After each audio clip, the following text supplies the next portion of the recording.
Hi hello Swathi Ganga Kannada YouTube ಚಾನಲ್ಗೆ ಎಲ್ಲರಿಗೂ ಸ್ವಾಗತ ಸುಸ್ವಾಗತ. ಇವತ್ತಿನ ವಿಡಿಯೋದಲ್ಲಿ ವಸಂತ ಪಂಚಮಿ ಯಾವ ದಿನ ಬಂದಿದೆ, ಏನೆಲ್ಲ ಕೆಲಸಗಳನ್ನು ಮಾಡಬೇಕು, ಯಾವ ಒಂದು ದಾನಗಳನ್ನು ಮಾಡಬೇಕು, ಯಾವ ಒಂದು ನೈವೇದ್ಯವನ್ನು ಇಡಬೇಕು, ಯಾವ ರೀತಿಯಾಗಿ ಪೂಜೆಯನ್ನು ಸಲ್ಲಿಸಬೇಕು ಅನ್ನೋದನ್ನು ತಿಳಿಸ್ಕೊಡ್ತೀನಿ. ನೋಡಿ, ಸರಸ್ವತಿ ಅಮ್ಮನವರ ಪೂಜೆಯನ್ನು ಮಾಡುವಂಥದ್ದು ನಾವು ವರ್ಷದಲ್ಲಿ 2 ಸಮಯದಲ್ಲಿ ನಮಗೆ ಬರುತ್ತೆ. ಅದರಲ್ಲಿ ವಸಂತ ಪಂಚಮಿ ಕೂಡ ಒಂದಾಗಿರುತ್ತೆ. ನಮಗೆ ನವರಾತ್ರಿಯಲ್ಲಿ ಸಹ ಈ ಒಂದು ಪೂಜೆಯನ್ನು ಮಾಡುವಂಥದ್ದು ಬರುತ್ತೆ, ಸರಸ್ವತಿಯ ಅಮ್ಮನವರ ಪೂಜೆ. ಈ ವಸಂತ ಪಂಚಮಿಯ ದಿವಸನೇ ಸರಸ್ವತಿ ಅಮ್ಮನವರು ಹುಟ್ಟಿದ್ದಾರೆ ಅಂತ ಹೇಳಿ ಪ್ರತೀತಿ ಇದೆ.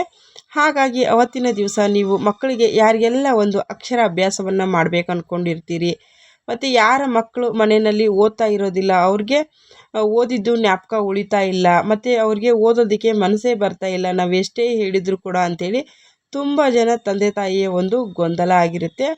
ಅಂಥವರು ಈ ಒಂದು ವಸಂತ ಪಂಚಮಿ ದಿವಸ ನೀವು ಏನು ಒಂದು ಕೆಲಸಗಳನ್ನು ಮಾಡಬೇಕು, ವಸಂತ ಪಂಚಮಿ ನಮಗೆ ಯಾವ ದಿನದಂದು ಬಂದಿದೆ ಅನ್ನೋದನ್ನು ತಿಳಿಸ್ಕೊಡ್ತೀನಿ. ಬನ್ನಿ, ವಿಡಿಯೋ ಇಷ್ಟ ಆದರೆ ಲೈಕ್ ಮಾಡಿ, ಶೇರ್ ಮಾಡಿ, ಸಬ್ಸ್ಕ್ರೈಬ್ ಮಾಡಿಕೊಂಡು ಸ್ವಾತಿ ಗಂಗಾ ಕನ್ನಡ ಯೂಟ್ಯೂಬ್ ಚಾನಲನ್ನು ಸಪೋರ್ಟ್ ಮಾಡಿ ಅಂತ ಕೇಳ್ಕೊಳ್ತೀನಿ.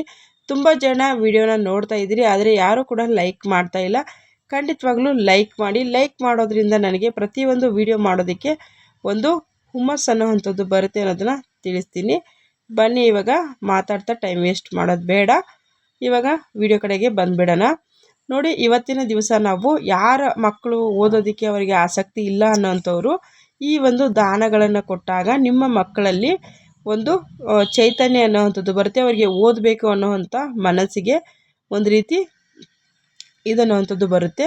ಹಾಗಾಗಿ ಯಾವ ಒಂದು ದಾನವನ್ನು ಮಾಡಬೇಕು, ಯಾವ ಒಂದು ಸಂದರ್ಭದಲ್ಲಿ ಈ ಪೂಜೆಯನ್ನು ನಾವು ಮಕ್ಕಳ ಕೈಯಲ್ಲೇ ಮಾಡಿಸೋ ಅಂಥದ್ದು. ಹಾಗಾಗಿ ತಿಳಿಸ್ತಾ ಇದ್ದೀನಿ ಯಾವ ದಿನ ಬಂದಿದೆ ಅಂಥೇಳಿ. ಈ ಪೂಜೆಯನ್ನು ಮಾಡ್ಕೊಳ್ಳೋದಕ್ಕೆ ನಿಮಗೆ ಆದಷ್ಟು ನೀವು ಬ್ರಾಹ್ಮಿ ಮುಹೂರ್ತದ ಪೂಜೆಯನ್ನು ಮಾಡಿಕೊಂಡ್ರೆ ತುಂಬ ಅಂದರೆ ತುಂಬ ಒಳ್ಳೆಯದು. ನಾನಿಲ್ಲಿ ನಿಮಗೆ ಟೈಮಿಂಗ್ಸ್ ಕೂಡ ಹಾಕ್ತೀನಿ, ಮತ್ತು ಯಾವ ಒಂದು ಮಂತ್ರವನ್ನು ಹೇಳಬೇಕು ಅನ್ನೋದನ್ನು ಸಹ ನಾನು ಹೇಳ್ತೀನಿ. ನೋಡಿ, ಸರಸ್ವತಿ ಅಮ್ಮನವ್ರಿಗೆ ಬಿಳಿ ಬಣ್ಣದ ಬಟ್ಟೆಗಳಂದರೆ ತುಂಬ ಇಷ್ಟ, ಶುಭ್ರವಾಗಿರುವಂಥ ಬಟ್ಟೆ. ನಿಮ್ಮ ಮಕ್ಕಳಿಗೂ ಕೂಡ ಅವತ್ತು ವೈಟ್ ಬಟ್ಟೆ ಆಗಿರ್ಬೋದು, ಇಲ್ಲ ಹಳದಿ ಬಟ್ಟೆ ಆಗಿರ್ಬೋದು ಹಾಕಿ, ಹಳದಿ ಬಣ್ಣದ ಹೂಗಳು, ಇಲ್ಲ ಅಂತಂದರೆ ಕೆಂಪು ದಾಸವಾಳ, ಇವಾಗ ಹಳದಿ ದಾಸವಾಳ, ಇಲ್ಲಾಂದರೆ ನಮಗೆ ತಾವರೆನಲ್ಲಿ ಕೂಡ ವೈಟು ದಾಸವಾಳ ಅನ್ನೋವಂಥದ್ದು ಸಿಗುತ್ತೆ. ಹಾಗಾಗಿ ನೀವು ಆ ಒಂದು ವೈಟ್ ದಾಸವಾಳ ಆಗಿರ್ಬೋದು, ಮತ್ತು ಸಿಕ್ಕಿಲ್ಲ ಅಂದರೆ ಕೆಂಪೆ ಇಡಿ, ಏನು ತೊಂದರೆ ಇಲ್ಲ. ಆದರೆ ಹಳದಿ ಬಣ್ಣದ ಹೂಗಳನ್ನು ಇಟ್ಟು ತಾಯಿಗೆ ಚೆನ್ನಾಗಿ ಅಲಂಕಾರವನ್ನು ಮಾಡ್ಕೊಳ್ಳಿ. ನಿಮ್ಮ ಮಕ್ಕಳು ಓದೋ ಅಂಥ ಪುಸ್ತಕಗಳನ್ನು ನೀವು ಆ ತಾಯಿ ಮುಂದೆ ಇಟ್ಟು ಎಷ್ಟಿಡ್ತೀರಿ ನೋಡಿ, ನಿಮಗೆ ಬಿಟ್ಟಿರುವಂಥದ್ದು ತುಂಬ ಬುಕ್ಸ್ ಇರುತ್ತಲ್ವ, ಇವಾಗಿನ ಮಕ್ಕಳು ಕೇಳಬೇಕಾ, ಅದರಲ್ಲಿ ನೀವು ಒಂದು 3-5 ಬುಕ್ಕನ್ನು ತೆಗೆದುಕೊಂಡು ಇಟ್ಕೊಳ್ಳಿ. ಮತ್ತು ಹೊಸದಾಗಿ ಯಾರೆಲ್ಲ ಅಕ್ಷರ ಅಭ್ಯಾಸವನ್ನು ಮಾಡ್ತಾ ಇದ್ದೀರೋ ನೋಡಿ, ಇಲ್ಲಿ ನಾನು ಮೊದಲಿಗೆ ಟೈಮಿಂಗ್ಸನ್ನು ತಿಳಿಸ್ಕೊಡ್ತೀನಿ. ನೋಡಿ, ನಮಗೆ ವಸಂತ ಪೌರ್ಣಮಿ ನಮಗೆ ಬಂದಿರುವಂಥದ್ದು ಸಂಡೇ 2ನೇ ತಾರೀಕು. ಟೈಮಿಂಗ್ಸನ್ನು ಸಹ ನಾನಿಲ್ಲಿ ಬಿಡ್ತಾ ಇದ್ದೀನಿ. ನೋಡಿ, ನಮಗೆ ಟೈಮಿಂಗ್ಸ್ ಬಂದು 11:57 AM ಸ್ಟಾರ್ಟ್ ಆದರೆ ನಮಗೆ 6:44 ಇದು ಫೆಬ್ರವರಿ 2ನೇ ತಾರೀಕು ಮುಗಿಯುವಂಥದ್ದು ಬಂದು ನಮಗೆ 4:22 ಮುಗಿಯುವಂಥದ್ದು. ಸ್ಕ್ರೀನ್ಶಾಟನ್ನು ಮಾಡಿಕೊಂಡು ಖಂಡಿತವಾಗ್ಲೂ ಆ ಟೈಮ್ ಪ್ರಕಾರ ನೀವು ಪೂಜೆಯನ್ನು ಮಾಡ್ಕೊಳ್ಳಿ. ಯಾವ ಮಂತ್ರವನ್ನು ಹೇಳಬೇಕು ಅಂತ ಅನ್ನೋದಾದರೆ, ಓಂ ಶ್ರೀಂ ಐಂ ಸರಸ್ವತ್ಯೈ ನಮಃ ಅನ್ನೋವಂಥ ಮಂತ್ರವನ್ನು ನೀವು 11 ಬಾರಿ, ಮಕ್ಕಳಾಗಿದ್ದರೆ ಅವ್ರ ಕೈಯಲ್ಲಿ ಉಚ್ಚಾರಣೆ ಬಂದಿಲ್ಲ ಅಂತಂದರೆ ನೀವು ತಂದೆ ತಾಯಿ ಆಗಿರುವಂಥವರು ಯಾರನ್ನ ಅವರಿಗೆ ಸಹಾಯವನ್ನು ಮಾಡಬಹುದು. ತಾಯಿ ಅಥವಾ ತಂದೆ ಯಾರಾದ್ರೂ ಈ ಮಂತ್ರವನ್ನು ನಿಮ್ಮ ಮಕ್ಕಳ ಕೈಯಲ್ಲಿ ನೀವು ಹೇಳಿಸಬಹುದು. ಅವ್ರ ಕೈಯಲ್ಲಿ ಸಾಧ್ಯ ಇಲ್ಲ ಅನ್ನೋಂಥವ್ರು ನೀವು ಹೇಳ್ಬೋದು.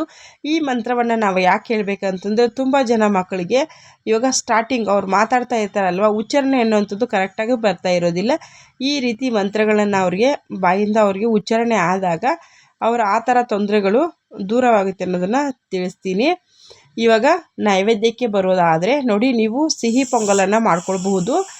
ಸಿಹಿ ಅಂದರೆ ಸಕ್ಕರೆ ಹಾಕಿಬಿಟ್ಟು ಮಾಡೋವಂಥ ಸಕ್ಕರೆ ಪೊಂಗಲನ್ನು ಮಾಡ್ಕೊಳ್ಬಹುದು. ಮತ್ತು ಹಾಲಿನಿಂದ ಮಾಡಿರುವಂಥ ಯಾವುದೇ ಒಂದು ಪದಾರ್ಥವನ್ನು ನೀವು ತಾಯಿಗೆ ನೈವೇದ್ಯವಾಗಿ ಇಡಬಹುದು. ದಾನ ನಾವು ಏನನ್ನು ದಾನ ಮಾಡಬೇಕು ಅಂತಂದರೆ, ನೀವು ನಿರ್ಗತಿಕರು ಇರ್ತಾರಲ್ವ ಮಕ್ಕಳಿಗೆ, ಅಂಧ ಮಕ್ಕಳಿಗೆ ಮಾಡೋದು ತುಂಬ ಅಂದರೆ ತುಂಬ ಒಳ್ಳೆಯದು.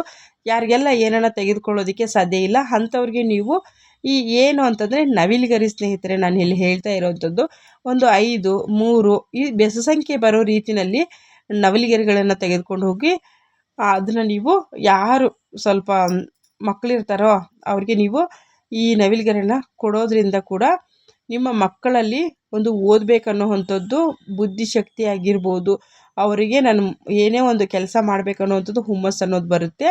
ಹಾಗಾಗಿ ನೀವು ಈ ರೀತಿ ಏನಾನ ದೋಷಗಳಿದ್ದರೆ ದೂರವಾಗುತ್ತೆ. ಈ ವಸಂತ ಪಂಚಮಿ ನಮಗೆ ಭಾನುವಾರ ದಿವಸ ಬಂದಿದೆ. ಖಂಡಿತವಾಗ್ಲೂ ಅವತ್ತು ಮಕ್ಕಳಿಗೆಲ್ಲ ರಜೆ ಇರುತ್ತೆ. ಈ ರೀತಿಯಾಗಿ ನೀವು ಪೂಜೆಯನ್ನು ಮಕ್ಕಳ ಕೈಯಲ್ಲಿ ಮಾಡಿಸಿ ನಿಮ್ಮ ಮಕ್ಕಳು ಕೂಡ 100ಕ್ಕೆ 100ರಷ್ಟು ಅಂಕವನ್ನು ಪಡೆದುಕೊಳ್ಳಿ ಅಂಥೇಳಿ ತಿಳಿಸ್ಕೊಡ್ತೀನಿ. ವಿಡಿಯೋ ಇಷ್ಟ ಆದರೆ ಲೈಕ್ ಮಾಡಿ, ಶೇರ್ ಮಾಡಿ, ಸಬ್ಸ್ಕ್ರೈಬ್ ಮಾಡ್ಕೊಳ್ಳಿ. ಸಬ್ಸ್ಕ್ರೈಬ್ ಮಾಡಿಕೊಂಡು ಸ್ವಾತಿ ಗಂಗಾ ಕನ್ನಡ ಯೂಟ್ಯೂಬ್ ಚಾನಲ್ನ ಎಲ್ಲರೂ ಸಪೋರ್ಟ್ ಮಾಡಿ ಅಂಥೇಳಿ ಕೇಳ್ಕೊಳ್ತೀನಿ. ತುಂಬ ಜನ ನೋಡ್ತಾ ಇದ್ದೀರಾ, ಖಂಡಿತವಾಗ್ಲೂ ಲೈಕ್ ಮಾಡಿ. ಮತ್ತೆ ಇನ್ನೊಂದು ವಿಡಿಯೋದಲ್ಲಿ ನಿಮಗೆ ಯೂಸ್ಫುಲ್ ಆಗಿರೋ ವಿಡಿಯೋನ ತೆಗೆದುಕೊಂಡು ಬರ್ತೀನಿ. ವಿಡಿಯೋ ಇಷ್ಟ ಆದರೆ ಮತ್ತೆ like, share, comment, subscribe. Thank you for watching. ನಮಸ್ತೆ.